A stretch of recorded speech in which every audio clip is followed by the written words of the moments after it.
1 kg tiger PRAN wash பண்ணி வச்சுருக்கேன்.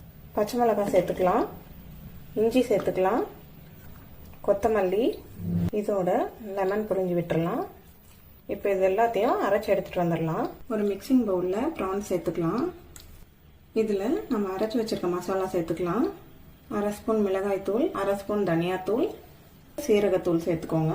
4 spoon அளவுக்கு கரம் மசாலா, 1 ஸ்பூன் அளவுக்கு அரிசி மாவு சேர்த்துக்கலாம், 1/2 ஸ்பூன் அளவுக்கு கார்ன்ஃப்ளவர் சேர்த்துக்கலாம். இப்போ இது எல்லாத்தையும் மிக்ஸ் பண்ணிடலாம். இதில் ஒரு ப்ரான்ஸாக சேர்த்துட்டு ஃப்ரை பண்ணிக்கலாம். எல்லா ப்ரான்ஸும் ஃப்ரை பண்ணி எடுத்தாச்சு. பொடியாக கட் பண்ணி வச்சுருக்க பூண்டு சேர்த்துக்கலாம், கேப்சிகம் சேர்த்துக்கலாம், டொமேட்டோ கெச்சப் சேர்த்துக்கலாம், சோயா சாஸ் சேர்த்துக்கலாம், பால் இதில் சேர்த்துக்கலாம்.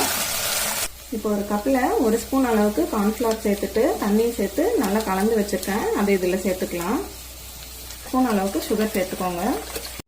இப்போ நம்மளோட ப்ரான் மஞ்சூரியன் ரெஸ்டாரண்ட் ஸ்டைலில் நல்லா சூப்பராக ரெடி ஆயிடுச்சு.